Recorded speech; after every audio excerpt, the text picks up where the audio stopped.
زید بھائی سوال کر رہے ہیں کہ لیلۃ القدر کی تعین کے حوالے سے امام ابو حنیفہ کا موقف تمام علماء سے جدا کیوں ہے؟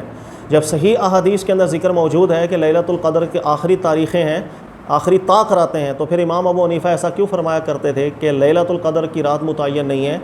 بلکہ وہ پورے سال میں کسی بھی رات میں لیلۃ القدر ہو سکتی ہے؟ اس کا جواب ارشاد فرما دیجئے۔ اس لیے کہ کئی حضرات امام ابو حنیفہ کے اس قول کو ذکر کر کے امام ابو حنیفہ کے حوالے سے شدید تنقید بھی کیا کرتے ہیں۔ ٹھیک ہے جی، ان کا حق ہے، تنقید کرتے ہیں تو کرتے چلے جائیں، لیکن قول کو سمجھنا پڑتا ہے۔ امام ابو حنیفہ بڑے ہیں، ایکسپرٹ ہیں، تو جو ایکسپرٹ ہوتا ہے یاد رکھیے گا ان کی باتیں بھی پھر عام بندوں کے ذہنوں میں آتی بھی نہیں۔ اس کی میں وضاحت کر دیتا ہوں، ذہن میں رکھ لیجیے گا کہ لیلۃ القدر رمضان میں ہے، یہ قرآن پاک کا فیصلہ ہے، اس کے اندر کسی کا اختلاف نہیں۔ مثلا اللہ نے قرآن میں فرمایا شہر انا انزلناہ فی لیلۃ القدر، ہم نے قرآن پاک کو نازل کیا لیلۃ القدر میں۔ پھر اللہ نے فرمایا شہر رمضان الذی انزل فیہ القرآن، اور وہ رمضان کا مہینہ ہے جس میں قرآن نازل ہوا۔ لیلۃ القدر میں قرآن نازل ہوا اور قرآن رمضان میں نازل ہوا از ایکول ٹو لیلۃ القدر ہے رمضان میں، یہ قرآن کا قطعی فیصلہ ہے۔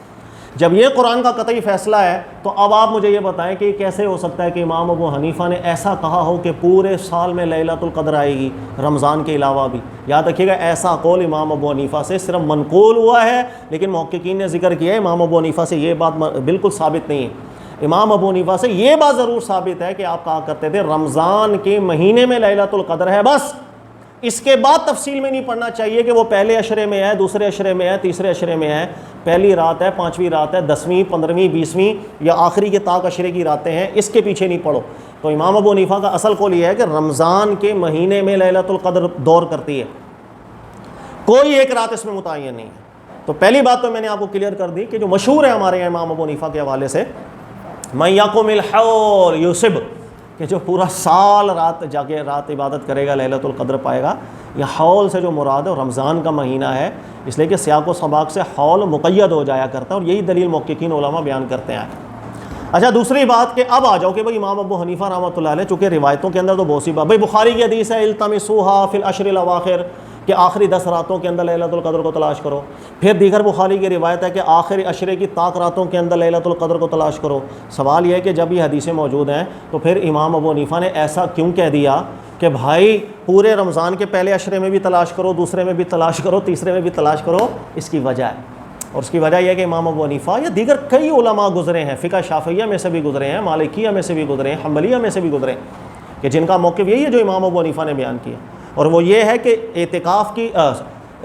لیلۃ القدر کی تعیین سے متعلق جتنی حدیثیں ہیں ان میں اتنا شدید تعارض ہے کہ ان حدیثوں کو حل کیا ہی نہیں جا سکتا، اور ہر وہ حدیث جس کے متن میں تعارض کی صورت پیدا ہو جائے اس سے استدلال کرنا بالاتفاق طور پر جائز نہیں ہوا کرتا ہے۔ اب اس کی مثال لیں، بھائی وہ کیسے؟ وہ دیکھیے اب میں تعارض سمجھا رہا ہوں آپ۔ بھائی مثلا ایک حدیث آئی کہ اللہ کے نبی علیہ الصلوۃ والسلام پہلے 10 دن اعتکاف بیٹھے، یہ بخاری اور مسلم کی حدیثیں میں بیان کر رہا ہوں، پھر دوسرا عشرہ اعتکاف بیٹھے، پھر اللہ کے نبی علیہ الصلوۃ والسلام نے ارشاد فرمایا کہ ہم جس رات کو ڈھونڈ رہے ہیں لیلۃ القدر کو، وہ رات آگے ہے، یعنی آخری عشرے کے اندر ملے گی۔ پھر صحابہ کرام کو فرمایا جو اعتکاف بیٹھا رہے، جس نے ہمارے ساتھ اعتکاف کیا وہ بیٹھا رہے۔ 21ویں کی رات تھی، غور سے سنیے گا، 21ویں کی رات تھی، یعنی پہلی طاق رات۔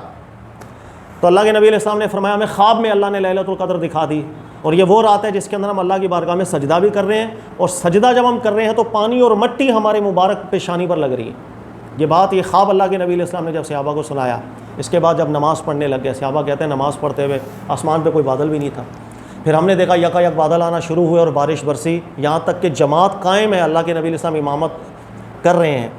اوپر سے پانی گرنا شروع ہوا، وہ پانی اللہ کے نبی علیہ السلام کی جائے نماز پر بھی گرا۔ جس وقت اللہ کے نبی علیہ السلام نے سجدہ کیا تو وہ سجدہ پھر پانی اور مٹی پر ہو رہا تھا۔ جب نماز ختم ہو کر اللہ کے نبی علیہ السلام نے ہماری طرف چہرہ کیا مبارک مقدس، تو ہم نے اللہ کے نبی علیہ السلام کی پیشانی مبارک پر پانی بھی دیکھا اور مٹی بھی دیکھا، اور ہم نے کہا کہ ابھی اللہ نے آپ کو یہ خواب دکھایا تھا اور ہم نے آنکھوں سے اس خواب کو سچ ہوتا دیکھ لیا۔ کہنے کا مقصد یہ حدیث امام بخاری لے کر آئے، بخاری اور مسلم کے طریق بیان، اس میں ذکر ہے کہ 21ویں کی رات تھی کہ جب اللہ کے نبی علیہ السلام کو یہ خواب دکھایا گیا۔ اب خواب دکھا کر پھر اللہ کے نبی علیہ السلام نے جب وہ سجدہ کیا تو 21ویں کی رات لیلۃ القدر کو پا لیا۔ لیکن یہی روایت صحیح سند کے ساتھ، یہ بخاری اور مسلم کی روایتیں دیکھیں تو اس میں تعارض آ گیا کہ دوسری روایت کے اندر ذکر یہ ہے کہ اللہ کے نبی علیہ الصلوۃ والسلام نے وہ 23ویں کی رات تھی جب ہمیں خواب بیان کیا تھا، پھر اللہ کے نبی علیہ السلام نماز پڑھنے گئے، پھر سجدہ کیا تو پیشانی پر پانی اور مٹی لگ گئی۔ اب سوال یہ ہے کہ دونوں حدیثیں صحیح سند کے ساتھ ہیں، لیکن دونوں کے اندر فرق یہ آ رہا ہے، وہ 21ویں کی رات ہیں 23ویں کی رات تھی، واقعہ ایک ہی ہے لیکن اس کے متن میں تعارض آ گیا۔ اب کئی محدثین نے کہا کہ وہ 21ویں کی رات ہے، یہ زیادہ اچھی بات لگ رہی، کئیوں نے کہا وہ 23ویں کی رات ہے، وہ سند زیادہ مضبوط لگ رہی ہے، لہٰذا ایک کلیش کی صورتحال پیدا ہوگی۔ اچھا، اس کے علاوہ کون سی رات ہے؟ اس کے اندر 40 صحیح سند کی باتیں ہیں، اور سب کے اندر ایسا تعارض ہے کہ آپ جس ایک صحیح سند کی بات کو مانو گے تو 30 اور 39 صحیح حدیثوں کو آپ کو رد کرنا پڑ گیا ہے۔ مثال کے طور پر امام بخاری اس حدیث کو لے حضرت عبداللہ ابن عباس، وہ کہتے ہیں کہ 24ویں کی رات ہے لیلۃ القدر کی، اب یہ بھی صحیح سند کے ساتھ ہے۔ بھائی سوال یہ ہے کہ اگر کوئی 24ویں رات کو لیلۃ القدر مانے کہ 24ویں کی رات ہے لیلۃ القدر، تو وہ دیگر صحیح حدیثوں کو جھٹلانے لگ جائے گا جس میں اللہ کے نبی علیہ السلام نے آخری پورے عشرے کی فرمایا راتیں ہیں، یا جس میں اللہ کے نبی علیہ السلام کو 21ویں کے اندر لیلۃ القدر ملی، یا جس میں 23ویں کو لیلۃ القدر ملی، اگر وہ 24ویں کو مان لیں۔ اسی طریقے سے صحیح سند کی یہ سب باتیں کہ صحابہ اکرام کا ایک گروہ تھا جو اللہ کی قسم کھایا کرتا تھا کہ اللہ کی عزت کی قسم 27ویں شب لیلۃ القدر ہے، اس میں کوئی شک نہیں 27ویں شب لیلۃ القدر ہے۔ لیکن میں کہہ رہا ہوں اگر اس صحیح سند کو اگر آپ مان لیں تو دیگر ساری صحیح سندوں کو جھٹلانا پڑ جائے گا کہ اللہ کے نبی علیہ السلام نے تو آخری عشرے کی بات فرمائی تھی، اللہ کے نبی علیہ السلام کو 21ویں کی رات لیلۃ القدر ملی، کبھی 23ویں کی رات لیلۃ القدر ملی، یا دیگر صحابی تو 24ویں کی رات کہہ رہے ہیں، تو بعض صحابہ 27ویں کیوں کہہ رہے ہیں؟ اسی طریقے سے حضرت عبداللہ ابن عباس ہیں، یدی ان سے صحیح سند سے مروی ہے کہ 25ویں کی رات لیلۃ القدر ہوتی ہے، ایک روایت ہے 27ویں کی رات ہوتی ہے، ایک 29ویں کی ہوتی ہے، ایک 26ویں کی ہوتی ہے۔ ایک صحیح سند کے اندر ذکر ہوا کہ پہلی رات رمضان کی جو ہے وہ لیلۃ القدر ہوتی ہے، رمضان جیسے شروع ہوتا ہے اس کی جو پہلی رات ہے وہ لیلۃ القدر ہوتی ہے۔ اور ایک روایت آئی ہے کہ رمضان کی 2 راتوں میں لیلۃ القدر ہو سکتی ہے، پہلی رات رمضان کی اور ایک سب سے آخری رات رمضان کی۔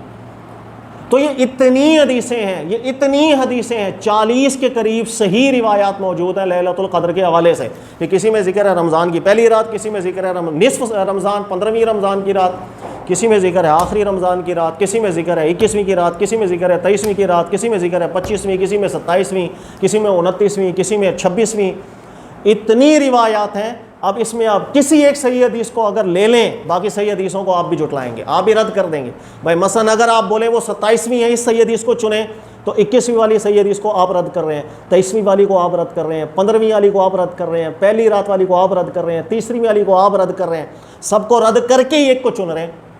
اگر آپ بولیں نہیں آخری عشرے کی صرف طاق راتیں، اگر آپ اس صحیح حدیث کو چن لیں تو یہ بھی صحیح حدیث ہے کہ نبی علیہ الصلوۃ والسلام نے فرمایا آخری پورے 10 دنوں کے اندر تلاش کرو، طاق میں نہیں، پورے 10 دنوں میں، طاق میں بھی، جفت میں بھی،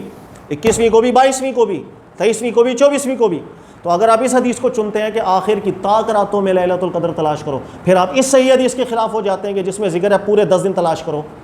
اگر آپ پورے 10 دن چن لیتے ہو کہ نہیں آخری کے پورے 10 دن تلاش کرو، پھر آپ اس صحیح حدیث کے خلاف ہو جاتے ہیں کہ نہیں آخر کی تو طاق راتوں کا ذکر ہے، تو آپ ہر حال میں صحیح حدیثوں میں متعارض صورت کے اندر ہی رہتے ہیں۔ اور جس وقت تعارض کی صورت پیدا ہو جائے، ایسی صورت میں کسی بھی حدیث سے استدلال کرنا قطعی طور پر، جزمی طور پر جائز نہیں ہوتا۔ اس لیے یاد رکھیے گا جتنے مجتہدین گزرے ہیں، امام ابو حنیفہ، شافعی، مالک، حنبل، چاروں مجتہدین کو آپ پڑھ لو، کوئی جزمی صورت کے اندر لیلۃ القدر کو بیان نہیں کر کے گئے۔ انہوں نے کہا اللہ نے جب مخفی رکھی، اللہ کے نبی علیہ الصلوۃ والسلام نے جب مخفی رکھی، اس کے پیچھے نہیں پڑنا چاہیے۔ ہاں زیادہ سے زیادہ مجتہدین کہتے ہیں کہ زیادہ گمان یہ ہوتا ہے کہ رمضان کا جب آخری حصہ شروع ہوتا ہے اس میں کہیں لیلۃ القدر ہے، بس اس کے علاوہ 21، 23، 25 طاق راتیں، جفت راتیں، اس کے اندر کسی نے کسی کو ترجیح نہیں دی۔ تو حدیثوں کے متن کے اندر اتنا زیادہ تعارض ہے کہ اس کو حل نہیں کیا جا سکتا۔ اب جب تعارض ہے، حل نہیں کیا جا سکتا، اللہ نے قرآن میں فرمایا لو کان من عند غیر اللہ لوجدوا فیہ اختلافا کثیرا، اگر یہ دین، یہ قرآن اللہ کا نہ ہو تو اس کے اندر ٹکراؤ ہی آپ کو اتنا ملے، اختلافات ہی اتنا ملے۔ تو امام ابو حنیفہ رحمۃ اللہ علیہ کا ایک بڑا مسلمہ اصول ہے کہ جب روایتوں کے اندر تعارض کی صورت پیدا ہو جائے، ٹکراؤ کی صورت پیدا ہو جائے، تو ہمارا دین اتنی کچی بنیادوں سے ثابت نہیں ہوتا، ہمارا دین بڑی ٹھوس اور پکی بنیادوں پر قائم ہوتا ہے۔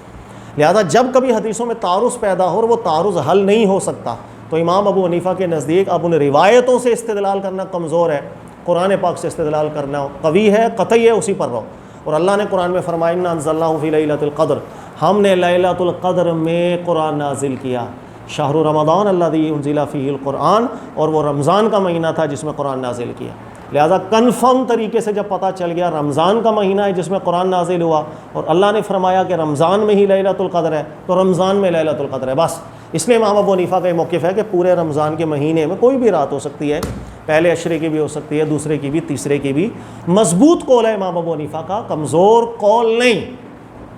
لیکن آپ کو استدلال پتہ ہونا چاہیے، اجتہاد معلوم ہونا چاہیے۔ پہلی بات کہ پورا سال لیلۃ القدر دور کرتی ہے، یہ قول بعض کتابوں میں آیا ضرور ہے لیکن کمزور بات ہے، اس کو محققین فقہ حنفی کے خود لکھتے چلے گئے ہیں کہ ایسی بات نہیں تھی۔ رمضان کے مہینے کا قول امام ابو حنیفہ سے ثابت ہے، پورا رمضان کا مہینہ۔ تو میں نے یہ بھی کافی تفصیلی جواب دے دیا، لیکن مجھے امید ہے کہ آپ کو سمجھ میں آئی ہوگی۔ جب مجتہد کسی بھی اجتہاد پہ کھڑا ہو اس کے پیچھے بڑی مضبوط دلیل ہوتی، اور ہمارے یہاں بدقسمتی ہے کہ ہم ان دلائل کو، استدلالات کو، تحقیقات کو پڑھتے نہیں ہیں، سمجھتے نہیں ہیں، اور ہم کھڑے ہو کر زبان درازی اکابرین پر بڑی جلد بازی کر دیتے ہیں کہ یار وہ ان کی بات بڑی کمزور تھی، کچی تھی۔ ایسا انسان ہے، خطا ہر ایک سے ہوتی ہے، لیکن اللہ نے ایسے ہیرے پیدا کیے ہیں اس امت کے اندر، ایسے بڑے بڑے علماء مجتہدین کہ جن کی اسٹرگل دیکھیں، جن کی عقل، شعور، سوچ، فہم، تدبر، طرق استدلال اتنا زبردست، اس طرح اعلیٰ ہوا کرتا تھا کہ جہاں ہمارا وہم و گمان بھی نہیں جا سکتا۔ لہذا اللہ تعالیٰ سمجھنے کی توفیق عطا فرمائے، اور لیلۃ القدر میں اللہ تعالیٰ ہمیں بھی نصیب کرے حصہ، اور کثرت کے ساتھ ہماری دعاؤں کو اللہ تعالیٰ اس راتوں میں قبول کرے۔ جزاک اللہ خیرا۔